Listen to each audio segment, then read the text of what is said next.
So let's talk about images and how do we put images on our web page. Okay, here we go.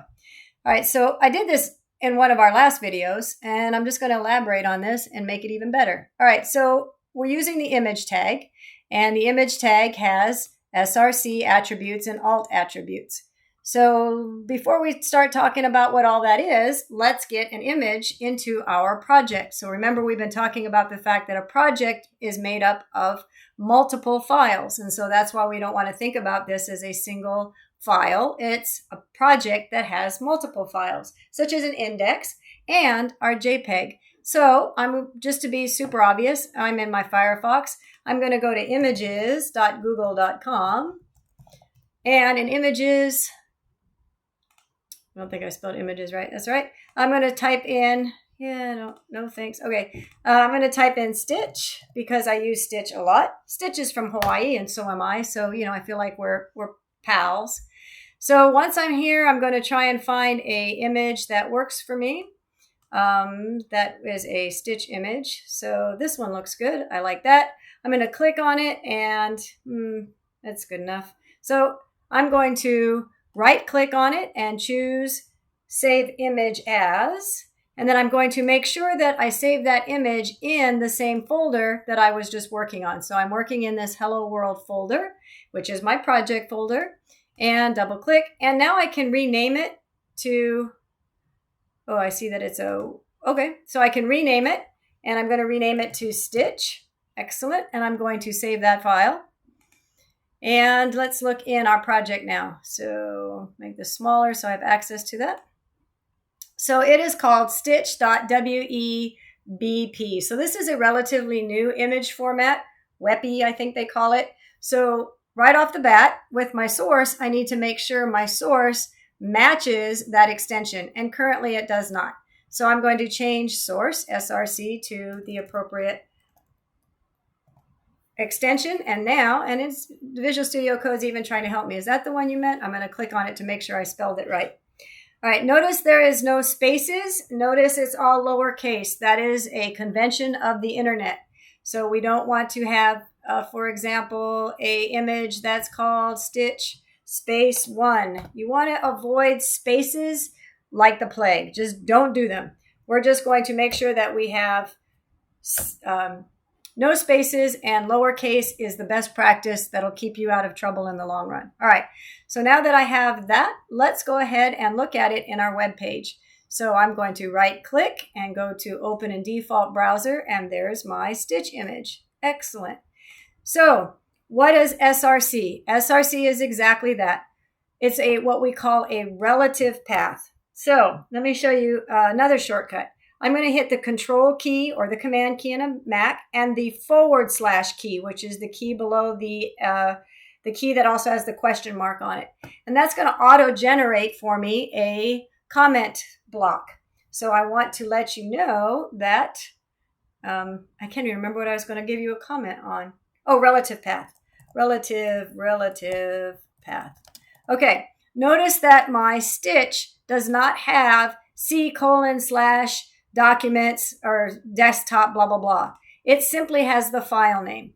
And so we call this a relative path. Relative to me, the index page. I'm the index page, and this is where the files you can find Stitch relative to me. So relative means that I'm in this project, whatever the project name is, and it can be anything, and that's the point. This is going to keep it dynamic. So I have an index relative to me. Right next to me, you're going to find stitch.webp. I don't even know how to say that anymore. All right, GIF, same idea, right? I don't know. Anyway, so relative to myself, right next to me, the index, in the same folder that I exist in without having to hard code in that folder name, you're going to find a Stitch. Excellent. Yes. Good. All right. So what else can we do with the source? Well, very oftentimes we're going to want to organize our project files in a way that makes more sense. In other words, I'm going to have many more HTML pages. I might have an About Us. I might have a Contact. I might have many, many more web pages. And so what I'm going to do is I'm going to create a folder inside this folder. So I'm in my Hello World folder, and I'm going to click on this icon that says New Folder. And I'm going to create a folder inside of a folder to store my images. So you can call it whatever you want. I'm going to call mine IMG, which is short for images. And the idea is I'm going to organize this a little bit better. So instead of having all of my files mixed together inside this project, I'm going to put all of my images inside the image folder. So I'm just going to click on Stitch and drag him into the image folder. Are you sure you want to move Stitch into the image? Yes, I do. So go ahead and move it. So now Stitch is inside the image folder. So that means that this path is no longer correct. And let me show you what I mean. So now, remember the autosave is on. My X is not a dot, so it's saved. And I'm going to refresh my page. And now my image isn't showing up. What is showing up is the alt text. So the alt attribute is also an important attribute of the image tag. It's additional information that will show up if the image for some reason can't be rendered properly. In other words, the browser can't find it because it is no longer exists alongside of the index file. So the alt text is showing up. Alt text is also important for screen readers. So if somebody is perusing your website but can't visually see it, they usually have a screen reader that is reading to them the web page. So since a screen reader can't read an image, it can read the alt text to the person that is listening to your web page instead of viewing it. So if we have a relative path, then how do I make amends for the fact that my Stitch image is now in the image folder? Well, again, it's a relative path, which means that I need to say relative to me, the index. I'm the index and I exist in a folder, in a project folder, which you don't have to name because it's by default the root. It's in the main part of the folder. Inside this folder, Mr. Browser, you will find another folder called image. Please look in that folder. So I'm going to type in IMG and a /. You can see that Visual Studio Code is already tuning in. So look inside the image folder, and inside that folder, you're going to find my Stitch image. So now that my relative path, relative to the root folder, relative to the root of the folder, relative to the main files inside the project, find a folder called image, and inside that image folder, find my image. So now when I refresh the page, my image comes back. So here is one other piece to this puzzle that I'm going to do. All right, so again, I'm going to comment out this line. I don't want it to render on the web page, so I'm going to hit Control or Command if you're in a Mac, Control and /. So again, that's the key that is shared with the question mark.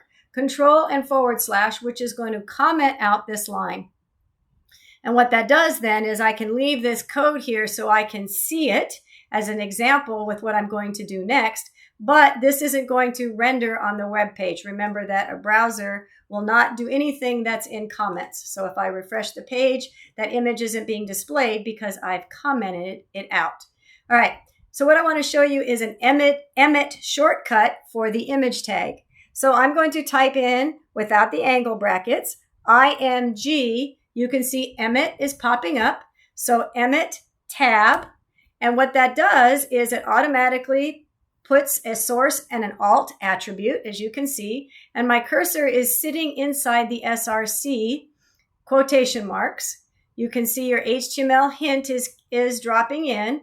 And it says that attribute SRC must have a value. So here's those visual tools we've been kind of talking about. So I'm going to, because the cursor is already flashing inside the quotations, all I have to do is start typing. So again, I'm going to use the image folder, reference the image folder, and /. I can just click on stitch.webp at this point, and that's going to fill in that image. Now here's the beauty of using Emmet. At this point, I can just hit the tab key, and it'll automatically tab over to the alt. And so I can say, here is Stitch. So now I've completed the this particular tag that I did by hand at the beginning of this video. And now I've used Emmet to do the same thing. And we've also learned about a relative path. And we've learned that we can organize and put our images all inside of an image folder. And so that way we keep it organized. So just to be really obvious, let's add another image just to practice again. I'm going to go into images, lilo.google.com. And just to reiterate or do it over again, I need to add, I suppose, Lilo in here. And I'm going to look for an image of Lilo. If I click on this image, let's see if that's one I would like. So I clicked on it. That seems good. So I'm going to right click on it, save image as. And this time, well, I'm going to rename it to Lilo. And then I don't need to put an extension. It's already going to put the extension on it. So you cannot change the extension. It is what it is. So don't try to change this to .jpg, for example. You cannot do that. You have to leave the type alone, but you can change the file name. I want to make sure that it goes inside of this image folder because that's how I'm organizing this project. There's the Stitch one already showing up, so I'm going to add Lilo to it. Excellent. Okay, so if I look back now in my project folder, I can see that Lilo has been added. I can click on it so I can view it. That looks good. I'm very happy with that. And now I want to add Lilo to my image here. So I'm going to type in, I'm going to use my Emmet shortcut, IMG, and then hit the tab key. The source is, again, I need to reference that folder, IMG folder, / I would like to use Lilo. I'm going to hit the tab key, and here is Lilo is my alternate text. And then remember that it auto saves. I can come back into my document, which is here, refresh the page, and I should see, both Lilo and Stitch. Oh, there it is. It's just like hard to see because it's so big. Oh, let's talk about the sizing of it then. Okay, way too big. That is not working out at all. So I was going to conclude, but let's add one more attribute here. Let's add a width. Width equals.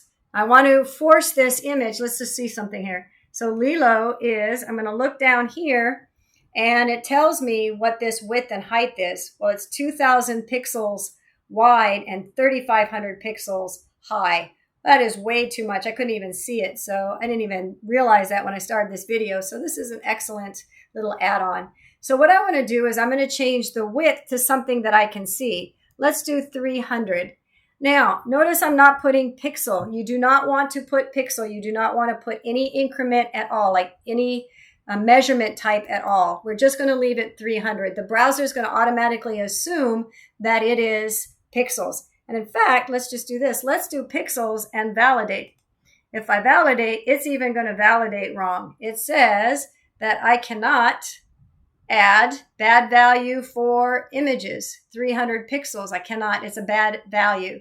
So I'm going to make this back to 300, clear all, validate, and now I do validate. Excellent.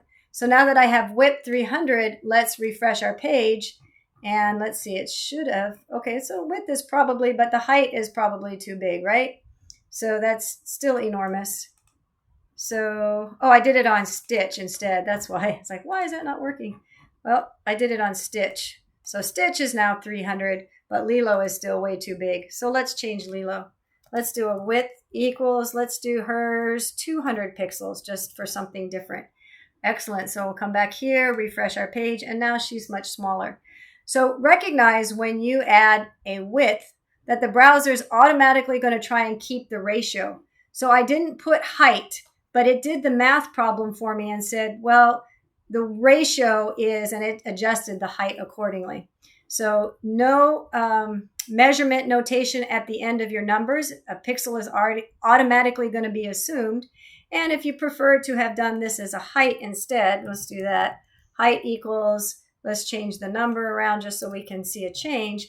Again, it's going to do the height and then account for the original ratio. So it'll keep the ratio the same.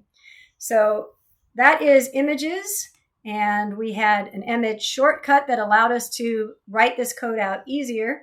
We want to make sure that we have an SRC and an alt attributes, which are additional information to our image.